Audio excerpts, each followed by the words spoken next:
Hello friends, जय Shri Shyam channel पर आपका स्वागत है। आज मैं आपको बताने जा रही हूँ कि लड्डू गोपाल जी को हम कैसे स्नान कराएंगे और साथ ही हम शालिग्राम जी को भी स्नान कैसे कराएंगे। और इसके साथ ही मैं आपको ये बताना चाहूँगी कि चरणामृत और पंचामृत में क्या फ़र्क होता है। तो सबसे पहले मैं आपको ये बता देती हूँ कि जो हम पंचामृत बनाते हैं उसके लिए हमें क्या क्या सामग्री चाहिए होती है। इसके लिए हमें दही, चीनी, दूध जो कि कच्चा होना चाहिए, घी, शहद, तुलसी पत्र, पंचमेवा और साथ ही गंगा जल चाहिए होता है।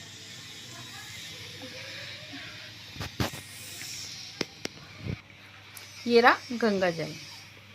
अब इसके लिए हम सबसे पहले एक बात बता दें, या तो आप कान्हा जी को शंख में सारा सामान अलग अलग डाल के उससे स्नान कराएं। लेकिन उसमें एक परेशानी ये होती है कि अगर हम ज़्यादा मात्रा में पंचामृत बना रहे हैं तब तो कोई बात नहीं है, लेकिन हम जब घर में भोग लगाने के लिए बनाते हैं तो हमें गणेश भगवान को भोग लगाने के लिए भी पंचामृत निकालना पड़ता है, लेकिन उसमें हमें वो स्नान किया हुआ पंचामृत नहीं चाहिए होता है। इसके लिए हम सबसे पहले हम इस विधि से बनाएंगे।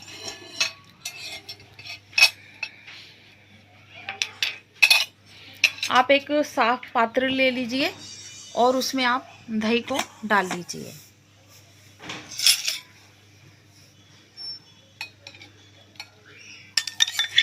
दही आप अपने अंदाज से ले लीजिएगा। ये मैंने करीब आधी कटोरी के से थोड़ा सा ज़्यादा लिया है दही।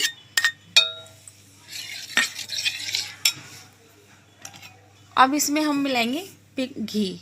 जो घी है हमने इसे हल्का सा पिघला लिया है, ज़्यादा गर्म नहीं करना है, सिर्फ इसे मेल्ट करना है। अगर हम घी को बाद में डालते हैं तो वो पंचामृत में सही से मिलता नहीं है, इसलिए हम घी को पिघला कर डालेंगे। अगर हमें इस टाइम इसे घी को डालेंगे तो ये हमारे जो दही में है अच्छे से मिक्स हो जाएगा। सिर्फ मैं 2 चम्मच ही इसमें घी डाल रही हूँ। अब इसे हम अच्छे से फेंटेंगे।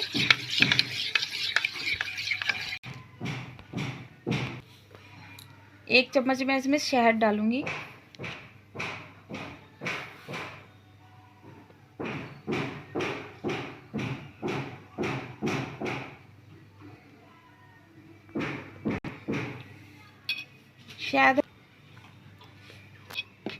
शहद डाल के अब इसे भी हम मिक्स करेंगे अच्छे से। अब हमें जितना मीठा रखना है उसके अकॉर्डिंग हम इसमें शक्कर डालेंगे।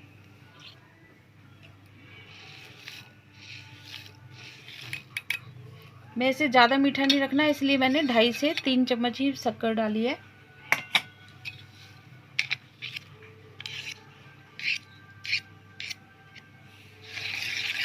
अब इसको हम अच्छे से मिक्स कर लेंगे। ये हमने शक्कर, शहद, चीनी और घी, इन चारों चीज़ों को हमने अच्छे से फेंट लिया है। अब हम इसमें दूध डालेंगे। ये दूध जो कच्चा है इसे हम डालेंगे।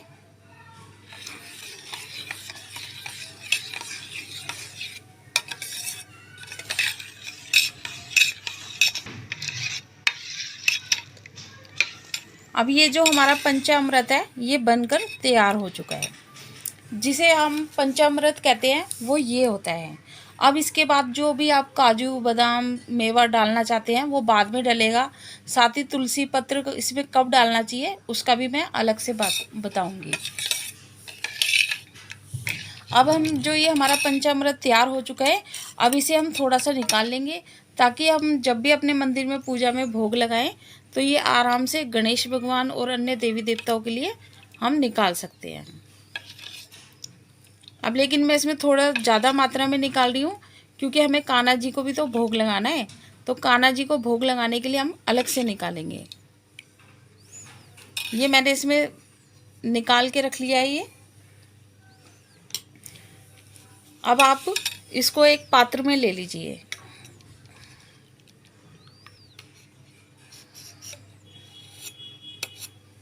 ठीक है, एक शंख ले लिया है कान्हा जी को स्नान कराने के लिए। ये उनके वस्त्र हैं और ये आभूषण जो कि हम उन्हें पहनाएंगे। और ये जो कान्हा जी के पुराने वस्त्र हैं इन्हें हम उतारेंगे और फिर हम अच्छे से इन्हें स्नान कराएंगे।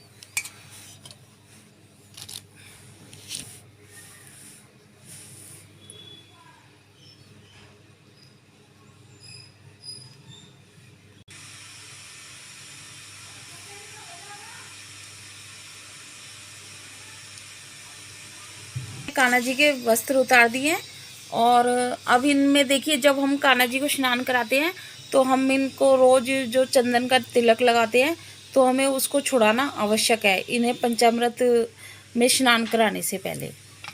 ये हमारे शालिग्राम जी हैं, ठीक है। तो आप पहले इसे साफ जल से स्वच्छ कर लेंगे। और ये जल है जो अब सर्दियों का मौसम चल रहा है तो मैंने इसे हल्का सा गुनगुना कर लिया है, क्योंकि ये अपना भाव होता है। तो इसे चंदन को हम अच्छे से रगड़ कर छुड़ा लेंगे।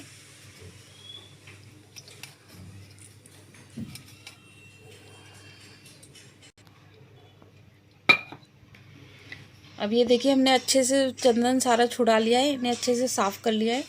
अब हम इसे एक पात्र में रखेंगे। अब हम इन्हें स्नान कराएंगे। हमने एक छोटे से पात्र में कान्हा जी को रख लिया है। अब इस लुटिया में जो हमने पंचामृत बनाया था उसे इस तरह से शंख में डालेंगे और स्नान कराएंगे। श्री कृष्ण गोविंद हरे मुरारी, जय नाथ नारायण वासुदेवा। श्री कृष्ण गोविंद हरे मुरारी, जय नाथ नारायण वासुदेवा। श्री कृष्ण गोविंद हरे मुरारी, जय नाथ नारायण वासुदेवा।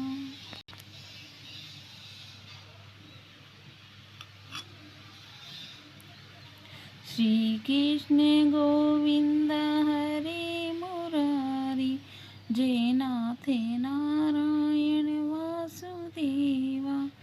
श्री कृष्ण गोविंद हरे मुरारी, जय नाथ नारायण वासुदेवा।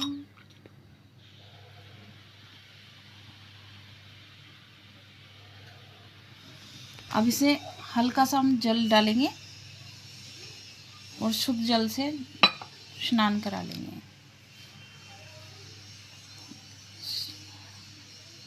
श्री कृष्ण गोविंद हरे मुरारी। अब इस तरह से स्नान करा के इन्हें हम अलग उसमें रख देंगे। और इसी तरह से शालिग्राम जी को भी स्नान करा के अलग से रख देंगे। अब देखिए, ये जो हमारा था ये पंचामृत था जब तक हमने इसमें कान्हा जी को स्नान नहीं कराया था। अब जब हमने इसमें पंचामृत से स्नान करा लिया है तो ये अब हमारा चरना अमृत बन गया है। मतलब कि कान्हा जी को जो स्नान कराने के बाद ये उनके चरणों का अमृत बन गया है। तो ये अब हमारा प्रसाद बन चुका है। जब हम कान्हा जी को भोग लगाएंगे तो वो इसमें तुलसी दल लगा के और पंचमेवा डाल के उसका भोग लगाएंगे। और जब मतलब प्रसाद बांटते हैं, लोगों में वितरित करते हैं, तो इस प्रसाद में इस प्रसाद को मिलाकर उस प्रसाद को हमें वितरित करना चाहिए।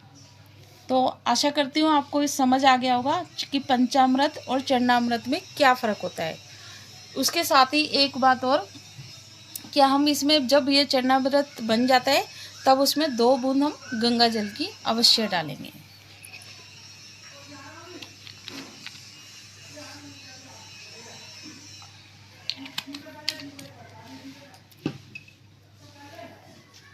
अब ये देखिए, हमारे कान्हा जी हैं जो, इनको हमने जल से अच्छे से साफ उससे वो मतलब स्नान करा लिया था। अगर इसमें थोड़ा बहुत जब वो और लगा हो तो आप इसमें थोड़ा सा और जल डाल सकते हैं।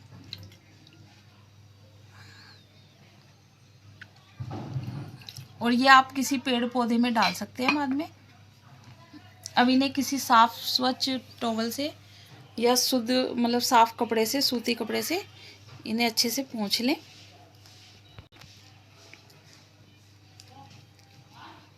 आपने देखा होगा कि बचपन में जब बच्चे छोटे होते हैं तो उन्हें स्नान कराने के बाद उनके कानों में फूंक मारी जाती है, ताकि उनके कानों में अगर पानी वगैरह लगा हो तो वो दूर हो जाए। तो इसी तरह कान्हा जी के कानों में भी फूंक मारनी चाहिए, बिल्कुल एक बच्चे जैसे, बच्चे की तरह।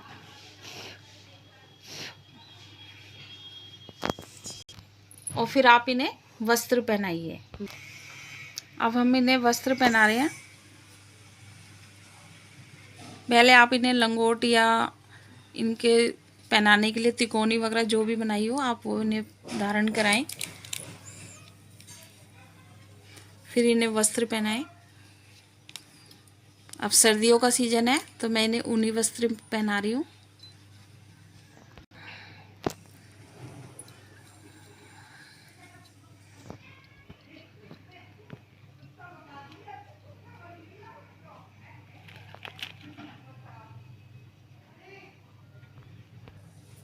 ये देखिए हमने अपने कान्हा जी को तैयार कर दिया है, उन्हें वस्त्र पहना के।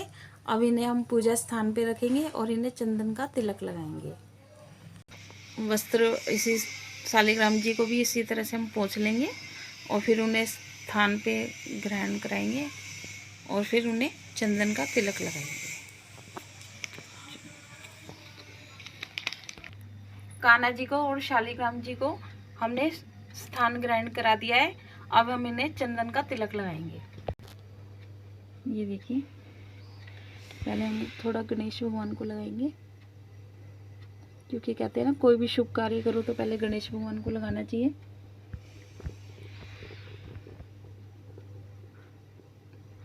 अब मैं इसे मतलब स्टिक से इसलिए लगा रही हूँ ताकि अच्छे से लग जाए।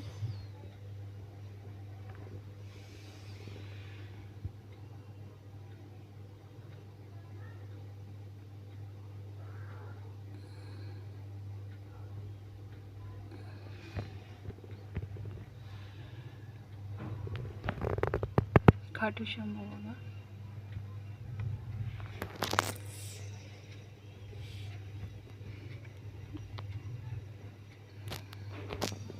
अब हमने सबको तिलक लगा दिया है। अब हमें इनमें पुष्प और तुलसी पत्र अर्पित करेंगे।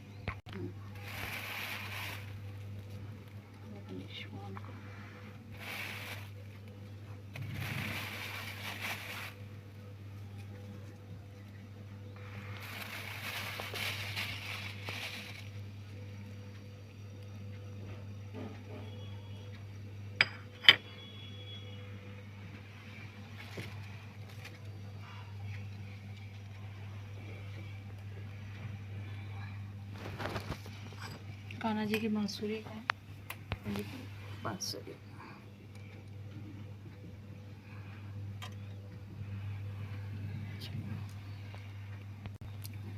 अब मैं आपको बताती हूँ कि हमें भोग किस तरह से लगाना चाहिए। पंचामृत में डालने के लिए अब हम मेवा को काट लेते हैं। अब हमने मेवा काट लिए और जो ये मैंने अलग से पंचामृत उठा के रखा था, तो इसमें से मैं 2 भोग के लिए निकालूंगी। और जो ये हमने स्नान कराया हुआ है इन सबको हम इसमें एक ही में कर लेंगे, ताकि हम बाद में उसे भी प्रसाद में मिलाकर फिर सारा हम इसमें एक ही में मिला के तब हम इसको प्रसाद को बांटेंगे। अब इसे ढक के रख दीजिए और जो हमें पूजा में रखना है वो इस तरह से रखेंगे। जो ये मेवा है इसमें डाल देंगे पहले हम पंचमेवा काट के।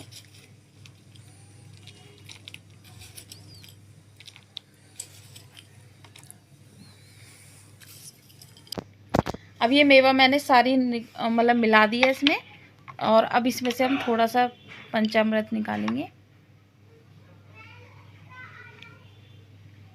और ये हम गणेश भगवान को अर्पित कर देंगे प्रसाद रूप में। और जो बाकी पंचामृत है इसमें हम तुलसी दल डाल के, तुलसी का पत्ता डाल के इसे तब भगवान जी को अर्पित करेंगे। देखिए, भोग लगाने के लिए प्रसाद ले आए हैं। अब ये भोग हम जो है गणेश भगवान जी को अर्पित करेंगे। जय हो गणपति महाराज। और ये हम श्री विष्णु हरि भगवान को, कान्हा जी को अपने अर्पित करेंगे। और ये जो मैं पंचमेवा है आज मैं इसका भोग लगा रही हूँ, तो इसमें भी मैं तुलसी पत्र डाल के भगवान जी को अर्पित करूँगी। आपके पास कोई भी फल फूल हो, जो भी हो, वो भी आप इसे अर्पित कर सकते हैं। आशा करती हूँ आपको मेरी ये वीडियो अच्छी लगी होगी, और अगर मुझसे इस वीडियो में कोई भूल हो गई हो तो कृपया करके उसे इग्नोर कीजिएगा, या आपको कुछ राय देनी हो तो मुझे कमेंट करके बताइएगा कि मैं कहाँ गलत हूँ या सही हूँ। बोलो बाके बिहारी लाल की जय, श्री कृष्ण गोपाल की जय।